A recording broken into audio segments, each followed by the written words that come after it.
여러분 안녕하세요.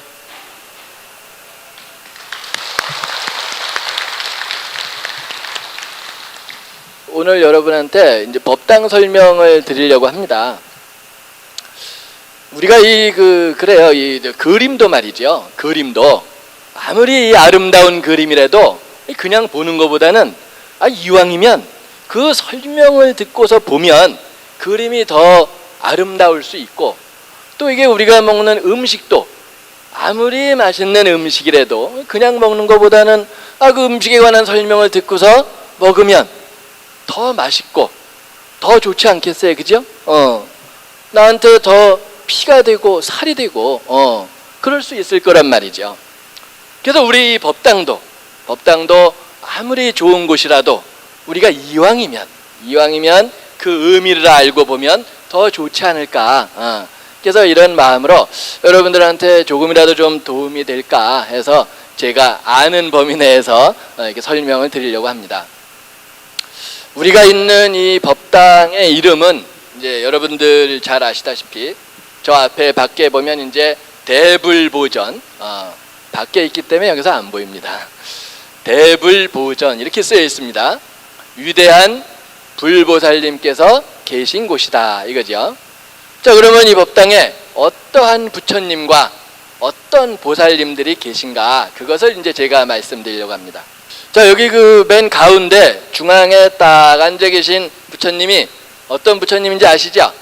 네, 석가모니 부처님이시죠. 지금부터 2600여 년 전에 저 인도의 카필라국의 왕자로 태어나신 분입니다. 그래서 가만히만 있어도 한 나라의 왕이 될 그런 분이셨거든요. 그래서 그 온갖 부귀 영화가 다 보장되어 있던 그런 자리였는데도 우리 부처님께서는 그것을 다 포기하시고 출가를 하셨어요. 그래가지고 아주 수행을 열심히 하셨죠. 정말 처절하리만큼 그렇게 치열한 수행을 하신 끝에 드디어 완전한 깨달음, 안욕따라 삼맥 삼보리 깨달음을 얻으셔서 깨달은 자 붓다 부처님이 되신 바로 그 석가모니 부처님이십니다. 자, 그러면 부처님이 명찰도 안 달고 있는데 어떻게 여러분이 딱 보고 석가모니 부처님인지 아셨을까요? 네? 부처님의 오른손을 보면 알 수 있습니다. 지금 오른손을 아래로 이렇게 내리고 계시죠? 네, 부처님께서 깨달음을 이루시기 직전에 취하셨던 그 손 모양입니다. 부처님께서 막 깨달음을 이루시려고 하니까 그때 누가 제일 마음이 불안했냐면은 마왕 파순이, 얘도 여자 이름 같지만 이게 마구니의 왕이에요. 그래가지고 이 파순이 생각해보니까 부처님이 깨달음을 이루시면 사람들이 다 부처님만 좋아하고 자기는 안 좋아할 것 같거든요. 그래가지고 어떻게 해서든지 이걸 방해를 하려고 별별 짓을 다 했어요. 자기 세 딸을 보내서 미인계도 써보고, 또 마구니들을 총동원해서 공격도 해보고, 또 마지막에는 자기가 직접 나서서 단판도 지어보고. 그렇지만 부처님께서는 전혀 흔들림 없이 마구니들의 항복을 받으시고 깨달음을 완성하실 때 그때에 바로 저 손 모양을 하셨습니다. 그래서 땅을 지그시 누르시면서 지신을 불러내실 때에 바로 그 손 모양이에요. 그래서 여러분들이 어떤 절에 가시든지 간에 부처님이 저렇게 오른손을 딱 내리고 계시면 물어볼 것도 없이 석가모니 부처님이시다, 이렇게 이제 아시면 되겠습니다. 자, 그리고 석가모니 부처님, 우리 부처님 얼굴을 한번 자세히 보세요. 우리하고 비슷하지만 뭔가 다른 점들이 꽤 있죠. 자, 뭐가 다를까요? 네? 다 이쁘다고요? 네. 우리 보살님 말씀이 백종입니다. 다 이쁘죠. 근데 이제 제가 템플스테이 때 이런 걸 물어보면 가장 먼저 들어오는 질문이 우리 보살님 말씀하신 대로, 아니 부처님은 왜 이렇게 귀가 커요? 이래요. 어제도 그러더라고요. 부처님 귀가 저렇게 큰 것은, 자, 귀가 큰 것은 뭐냐? 덕이 있다, 귀하다, 이러한 상징입니다. 그래서 우리 부처님의 별명 중에 세존이라는 별명이 있어요. 세상에서 가장 존귀하신 분이다. 그렇기 때문에 우리 부처님의 귀가 클 수밖에 없죠. 그렇죠? 예. 그리고 또 뭐가 있을까요? 여러 가지가 있는데요. 그 이마에 지금 보석 같은 게 하나 딱 있죠. 저는 말이죠, 처음에 여기 법당에 왔을 때 아니 부처님 이마에다 왜 보석을 박아놨을까? 저게 다이아몬드인가? 아주 궁금하더라고요. 여러분도 그런 적 있으시죠? 예. 그래서 제가 알아봤더니 저게 말이죠, 원래는 보석이 아니고 털이래, 털. 부처님이 거기 털이 있었다는 거예요. 하얀 털이. 인도에 보석 중에 마노라는 보석이 있는데 그 보석이 그렇게 하얀색이랍니다. 눈보다도 더 하얀색인데 부처님의 그 이마에 있던 두 눈썹 사이에 있던 그 털은 그 마노라는 보석보다도 더 하얀 그러한 긴 털이 또로로 말려가지고 그 자리에 보석처럼 딱 있었다는 거예요. 그게 뭘까요? 그게 눈이랍니다. 눈. 부처님은 지혜의 눈을 하나 더 가지고 계신 거예요. 우리 여기 눈 두 개 가지고 있죠? 근데 우리 이 고기 덩어리로 되어 있는 이 눈으로는 빨주, 노초, 파남보 이 색깔밖에 못 봐요. 그렇죠? 근데 부처님은 처지혜의 눈으로서 제3의 눈으로 무엇을 보시느냐? 우리 이 두 눈으로는 볼 수 없는 진리의 세계를 보신다 이거죠. 그래서 부처님은 실지실견이라 이 세상의 모든 것을 다 알고 다 보시는 분이 우리 부처님이시다 이거죠. 자, 그리고 부처님 양 옆에 보면 보살님이 두 분 앉아 계십니다. 그죠? 자, 부처님을 기준으로 이쪽에 왼편에 계신 보살님이 누구죠? 예, 이건 제가 물어보는 사람이 잘못이죠. 관세음 보살님 다 아시죠? 보살님 중에서 가장 유명하신, 더구나 우리 천태종 여기 법당에서는 말할 것도 없죠. 관세음 보살님이시고, 이쪽에 오른편에 계신 보살님은 대세지 보살님이십니다. 자, 두 분이 아주 모양이 좀 비슷한데 뭔가 다른 점들이 있어요. 근데 결정적으로 다른 게 뭘까요? 비슷한데 여러분들이 정답을 다 알고 계시는 것 같아요. 모자가 달라요. 모자가. 보살님이 모자를 딱 쓰고 계신데 그 모자를 우리가 화관 또는 보관 그러거든요. 근데 지금 관세음 보살님 모자 앞에는 작은 부처님이 그려져 있어요. 그죠? 그리고 이쪽에 대세지 보살님 모자 앞에는 작은 호리병이 그려져 있어요. 뒤에 계신 분도 보이시나요? 네. 관세음 보살님 모자에 그려져 있는 저 부처님은 어떤 부처님이냐? 아미타불 부처님이십니다.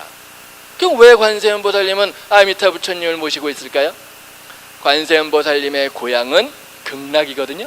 우리가 좋아하는 서방정토 극락세계, 거기가 고향이신데 그 극락세계에 계신 부처님이 바로 아미타불 부처님이세요. 그래서 관세음 보살님은 그 아미타 부처님을 이마에다가 딱 모시고 계신 거지. 그리고 우리 관세음 보살님은 자비의 화신입니다. 자비. 자비라는 것은 우리가 보통 얘기하는 사랑이라는 거와 비슷하긴 하지만 사랑보다 훨씬 크고 훨씬 깊은 위대한 사랑입니다. 그래서 관세음 보살님의 그 사랑을 우리가 그냥 사랑이라고 하지 않고 대자대비 사랑이다 이렇게 얘기를 하는 겁니다. 그리고 우리 관세음 보살님의 사랑은 어머니의 사랑, 아니 엄마의 사랑에 비유해서 말씀드릴 수 있습니다. 어머니보단 엄마가 더 좋은 것 같아요. 그죠? 아니 그 엄마가 말이죠, 아기를 돌볼 때, 기를 때 그 아기가 울면 다른 사람은 아니 제가 왜 울지 하고 잘 몰라도 그 아기 엄마만큼은 안 되는 거예요. 얘가 왜 우는지, 얘가 오줌을 싸가지고 기저귀가 젖어서 척척해서 우는지, 배가 고파서 우는지, 어디가 아파서 우는지 아기 엄마는 딱 안 되는 거예요. 정말 그런가요? 그래서 관세음 보살님의 사랑도 그와 같아서 우리가 인생을 살다가 힘든 일이 있을 때, 괴로울 때, 슬플 때, 근심 걱정했을 때, 고통스러울 때 이 법당에 와서 우리가 관세음 보살님을 부르면, 지극정성으로 일심으로 부르면 관세음 보살님께서 우리의 그 연불소리, 우리의 마음을 다 들으시고 아시고 알게 모르게 다 도와주시는 분이 우리 관세음보살님의 그 대자 대비 사랑이더라 이거죠.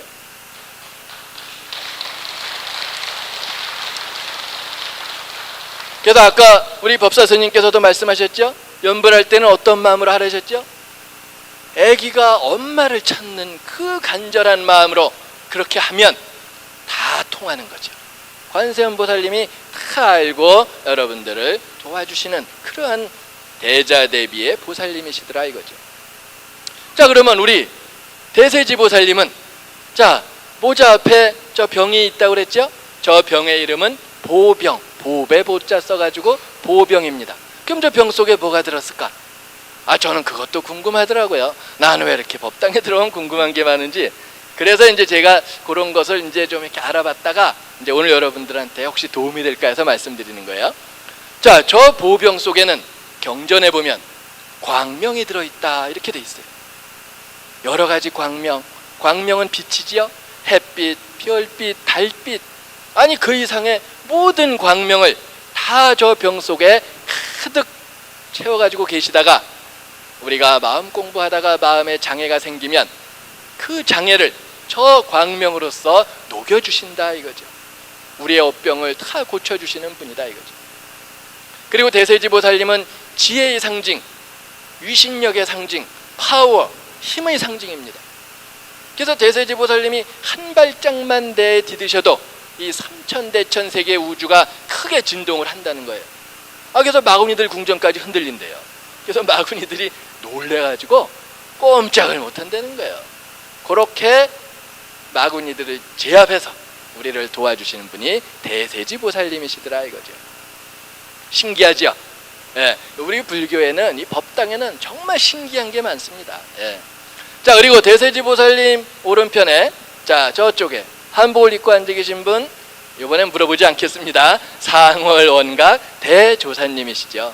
우리 천태종의 중창조. 우리 천태종은 지금부터 약 1500여 년 전에 저 중국에 천태지자대사라는 스님께서 처음으로 열으셨고, 우리나라는 고려시대 때 대각국사 의천스님, 이 스님도 왕자 출신이에요. 문종의 넷째 아들이었습니다.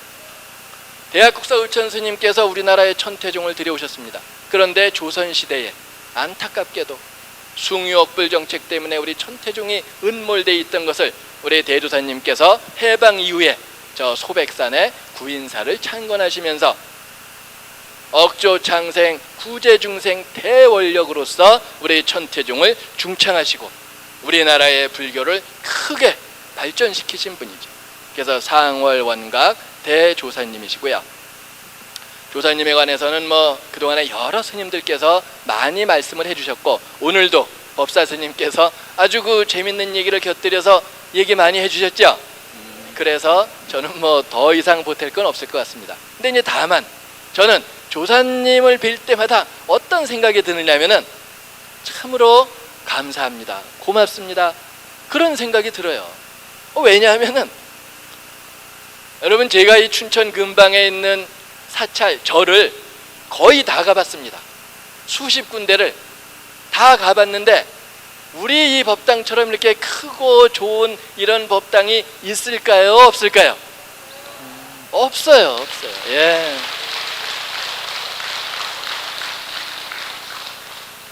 아니, 겨울에 보일러 틀어주고 여름에 에어컨 틀어주고 모기장까지 쳐주고, 오늘도 저 집에 있는 것보다 여기 오니까 훨씬 시원하고 좋아요. 그래서 내가 사무실에서 우리 법회를 매일 하면 어떻겠냐고 그랬더니 아무도 대답을 안 하시더라고요. 그래서 아니, 이렇게 여기는 참 쾌적하고 편리한데 제가 다녀보니까 정말 이 산속에 있는 작은 절들은 겨울에 엄청나게 춥고 여름에 또 엄청 덥고, 정말 이게 어떻게 기도하고 수행하기가 어려운 그런 경우가 많습니다. 근데 대조사님께서 만약에 저 구인사 거기 세우지 않으셨으면 우리 사문사가 있었겠어요, 없었겠어요? 없죠. 사문사가 없으면 여러분들 우리가 어떻게 이렇게 편리하고 쾌적한 공간에서 기도하고 연불하고 신행생활을 할 수 있겠느냐 이거죠. 그래서 저는 조사님을 뵐 때마다 자세한 건 잘은 모르지만 어쨌거나 고맙습니다, 감사합니다 하는 그 마음, 그 생각이 든다 이거죠. 여러분도 그러시죠? 네, 맞습니다. 예.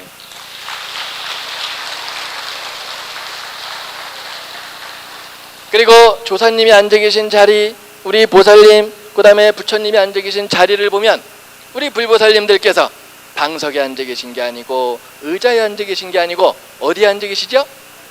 꽃 위에, 그죠? 꽃이 활짝 핀 그 꽃 위에 앉아 계세요. 저 꽃 이름이 뭐냐고 물어보려고 내가 그랬었는데 이거 먼저들 아시네. 연꽃이죠, 연꽃. 예. 우리 불교를 상징하는 꽃, 바로 연꽃이 활짝 피어있는 그 위에 앉아 계십니다. 그렇죠? 네. 그리고 우리 부처님께서 계신 이 단을, 여기를 수미단 또는 상단이라고 합니다. 근데 이 수미단에 보면 아주 아름다운 조각들이 많이 조각되어 있어요. 요 위에 보면 새도 있고 꽃도 있고, 그 다음에 요 아래쪽에 보면 물고기도 있고요, 개구리도 있어요. 여러분 혹시 여기서 개구리 보신 분 있어요? 여기 개구리도 몇 마리 있다니까요. 나중에 한번 보세요. 그리고 여기 참 또 신기한 거는 바다에 사는 동물들이 있어요. 이쪽에 거북이 있고요, 그 다음에 저쪽에 보면 개도 있어요. 개. 한번 일본 학생들이 왔을 때 요 얘기를 했더니 통역사가 이 통역을 잘못해가지고 개를 개라고 통역해가지고 일본 학생들이 눈이 동그래지더라고요. 개가 있습니다. 개, 바다에 사는. 그럼 여기에 왜 바다에 사는 동물들을 여기다가 조각을 해놨을까요? 그건 말이죠, 저 동물들이 우리를 바닷속에 있는 용궁으로 안내하는 안내자다, 그런 상징이에요. 여러분 우리 불교에서 이상향은 물론 극락이지만 극락 못지않게 이상향이 있는데 그게 어디냐? 그게 바로 용궁이다 이거죠. 여러분 손오공 아시죠? 삼장법사 손오공. 그 손오공이 가지고 다니는 여의봉, 늘어났다 줄어들었다 한다는 그 여의봉을 어디서 가져왔는지 아세요? 용궁에서 가져왔어요. 극락세계도 아직 못 가봤는데 나중에 보면 얘기해 주세요. 그리고 여러분 심청이 아시죠? 심청전. 그 심청이가 인당수에 뛰어들어가 가지고 어디 가서 되돌아오면서 왕비가 됐을까요? 용궁에 갔다가 돌아온 거예요. 그래갖고 용궁에 갔다 옴으로 해서 고생 끝 행복 시작이 됐더라 이거죠. 그 다음에 우리 불교의 화엄경이라는 아주 중요한 경전이 있습니다. 그 경전은 용수보살이라는 분이 저 용궁에 가서 가지고 왔다래요. 그래서 용궁은 우리 불교에서 아주 중요한 위치를 차지하는 이상향인데, 저 동물들이 우리를 글로 안내하는 안내자다 이거죠. 그런 안내자들이 지금 딱 대기하고 있습니다. 참 좋죠? 예. 그리고 부처님이 앉아 계신 위에 보면 이렇게 지붕이 만들어져 있어요. 저걸 닷집이라 합니다. 닷집.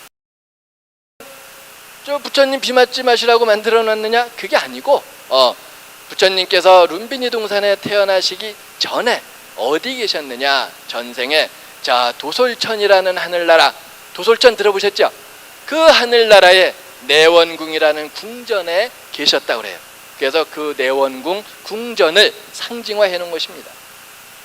그래서 이 법당이 이 바닥으로 막히고 천정으로 막힌 공간이 아니라 아래로는 용궁이 연결되어 있고 위로는 하늘나라 도솔천까지 열려있는 그러한 공간이라는 것이죠. 그리고 저쪽에 관세음보살님 옆에 보면 저쪽에 인상이 약간 좀 험상궂은 분들도 좀 있고 신장님들이 계시죠? 신장님들이 많이 계셔서 신중단 이렇게 얘기해요. 그 신장님들 중에 맨 앞에 제일 크게 그려져 있는 그 분이 누구냐 하면은 동진보살이에요. 여러분 보이시죠? 저 앞에 가운데 제일 크게 그려져 계신 분, 신장님들 중에서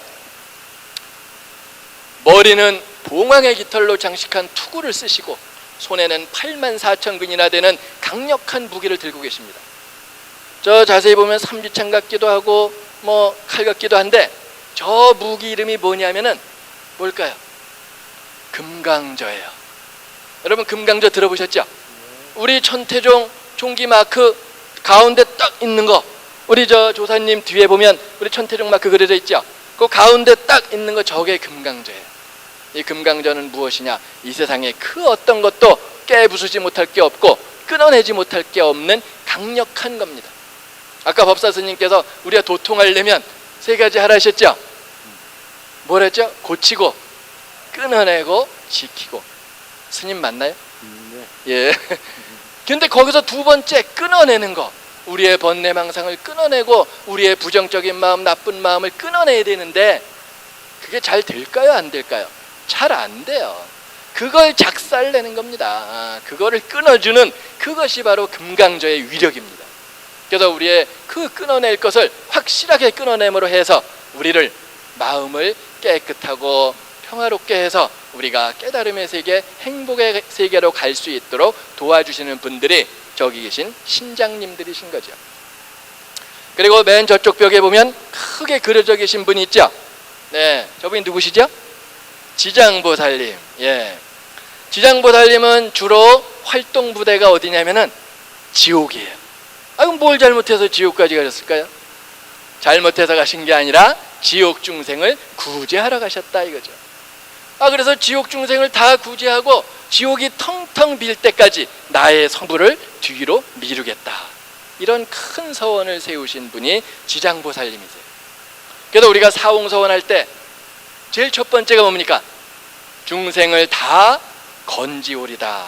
아, 중생을 다 건지려면, 다 구제하려면 지옥 중생부터 해야 되겠다. 그걸로 가신 거예요. 그래서 사홍서원을 가장 잘 철저하게 실천하고 계신 분이죠. 지장보살님은 지금 왼손에 지팡이를 드시고 오른손에 구슬을 들고 계십니다. 저 왼손에 있는 지팡이는 고리가 6개 달린 지팡이, 그래서 육환장이라 합니다. 저 육환장으로는 지옥문을 열 수 있다래요. 그래서 지옥문을 저 육환장으로 두드리면 지옥문이 열린다는 거예요. 그 다음에 오른손에 들고 계신 저 구슬은 명주라고 불리우는 여의보주, 여의주예요. 그래서 저 구슬로는 어디든지 다 비춰보실 수 있고 어떤 소원이든지 다 들어주실 수 있는 그러한 공덕이 있는, 무량공덕이 있는 그러한 구슬이더라 이거죠. 그래서 그것을 가지고 지옥 중생을 구제하러 가신 분이죠. 아, 지옥 중생도 구제해 주시는데 우리를 모른 척 하실까요? 우리도 도와주시는 분이죠. 예. 그리고 지장보살님 양옆으로 여러분들이 그려져 있는데 거기에 이제 중요한 분들이 10명의 저승세계 시왕이 그려져 있어요. 우리가 죽으면 49제 지내죠. 천도제 지내죠. 우리의 영가를, 우리가 죽으면 우리를 심판하시는 대왕들이 10명이 있다는 거예요. 근데 그분들이 그려져 있는데, 자, 그 10명 중에 가장 중요하고 가장 유명한 대왕이 누굴까요? 왜? 아, 어떻게 하셨을까요? 염라대왕. 근데 염라대왕은요, 절에 안 다니는 사람도 염라대왕 소리는 다 알더라고요. 그렇게 유명한 거야. 아, 그래서 여러분도 말이에요, 저기 10명의 대왕 중에 다른 분들은 조금 잘 몰라도 되는데 염라대왕은 확실하게 아실 필요가 있어요. 왜냐하면 우리가 어차피 한 번은 만날 거죠. 그죠? 100년 안에 한 번은 만나지 않겠어요, 우리가? 그럼 그때 염라대왕을 딱 만났을 때 안녕하세요 하고 우리가 인사를 하면 염라대왕 기분이 좋을까요, 안 좋을까요? 아, 자기를 알아보는데 기분 나쁠 리가 없지. 기분이 좋으면 혹시 알아요? 점수를 좀 올려줄지. 그래서 염라대왕이 어떻게 생기신 분인지 이거는 아셔야 된단 말이에요. 그죠? 그래서 제가 오늘 그것만 가르쳐 드릴게요. 지장보살님을 기준으로 왼편에 5명, 오른편에 5명이 그려져 있는데 왼편에 계신 5명 중에서 머리에 사각형으로 된 모자를 쓰셨거나 경전 같은 책을 읽고 계신 분이 염라대왕이에요. 지장보살님을 기준으로 오른편 말고 왼편, 아셨죠? 그래서 옛날에 임금님이 쓰셨던 멸류관, 구슬이 들어진 거, 아니면 그냥 사각형의 모자, 아니면 경전 책을 읽고 계시면 염라대왕이다, 이렇게 아시면 돼요.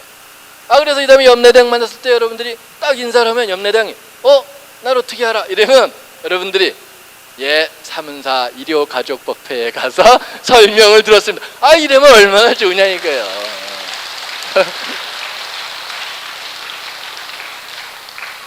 그래서 만나면 안부 좀 전해주시고요. 자, 그리고 여기 천정을 한번 보세요. 천정에 보면 꽃들이 많이 그려져 있죠. 연등도 매달려 있지만 천정에 아주 이름 모를 꽃들이 많이 그려져 있습니다. 이것은 무슨 상징이냐? 지금 하늘에서 꽃비가 내리고 있는 겁니다. 경전에 보면 부처님께서 룸비니 동산에 태어나실 적에, 그리고 부처님께서 법문을 설하실 적에, 또 깊은 산매에 들어 계실 적에 하늘에서 천신들이 부처님을 찬탄하는 꽃비를 내렸다고 그래요. 그런 얘기가 많이 나와요. 그래서 만다라꽃, 마하만다라꽃, 만수사꽃, 마하만수사꽃, 이런 모를 그런 꽃들이 꽃비로 흩뿌려지면서 내리고 있는 거예요. 오늘은 왜 꽃비가 내릴까요? 오늘은 법회에 참석하신 여러분들의 불심을 찬탄하는 꽃비가 내리는 거예요. 여러분들이 온갖 유혹을 다 뿌리치고 오늘 법회에 오셨잖아요. 그죠? 예. 그래서 그래서 여러분들을 찬탄하는 꽃비가 내리고, 그리고 이번에는 고개를 돌려서 저 창문 위에 지붕 쪽을 한번 보세요. 거기 보면 이름 모를 선녀 같은 여인들이 아주 그 악기들을 들고 하늘 날고 있는 그림이 있어요. 보이시죠? 예. 천녀라고 그래요. 하늘 천자 써서. 저 천녀들은 지금 음악을 연주하고 있습니다. 이 세상에서 들을 수 없는 천상계의 음악, 아주 오묘하고 신비한 그런 음악을 쫙 배경음악으로 쫙 연주하고 있는 거예요. 그래서 이 법당이 아무리 조용해도 조용한 공간이 아니라 그러한 아름다운 음악이 가득 차는 그러한 공간이더라 이거죠. 그래서 여러분, 우리 사문사 대불보전이 그냥 시멘트로 만들어진 사각형의 공간이 아니라 저 아래로는 용궁까지 연결되어 있고 위로는 토솔천 하늘나라까지 열려 있고 하늘에서는 꽃비가 내리고 천상계의 음악이 가득 울려 퍼지는 그렇게 신비하고 오묘하고 장엄한 공간이 바로 여기 사문사 대불보전 법당이더라 이거죠. 예.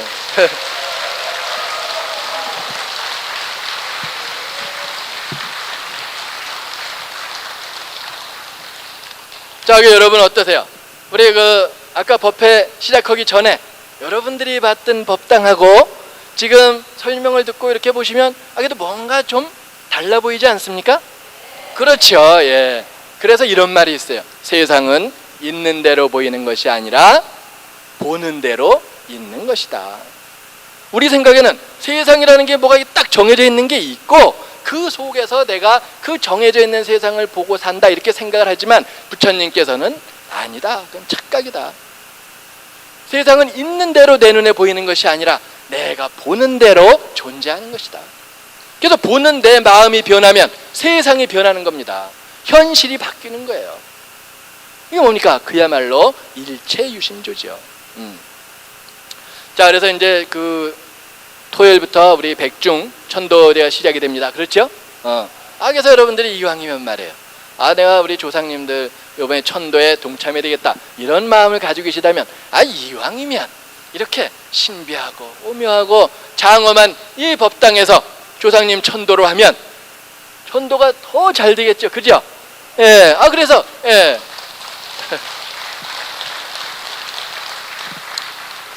우리 산 사람 눈으로 봐도 좋다면 우리 영가님들 눈에 보기에도 좋지 않을까 그런 생각을 합니다. 자, 그래서 정말 우리 부처님의 가르침은 정말 심심미묘해서 그 크기로 말하면 이 우주보다도 크고 그 깊이로 말하면 저 태평양보다도 깊습니다. 그러한 부처님의 가르침과 함께 여러분들이 더욱더 자유롭고 편안하고 행복한 그런 삶을 영위하시기 바랍니다. 그리고 오늘 제가 드린 말씀이 좀 부족하더라도 여러분들 신행생활에 조금이나마 도움이 됐으면 하는 바람이고요. 오늘 이상으로 제 말씀을 모두 마치겠습니다. 감사합니다.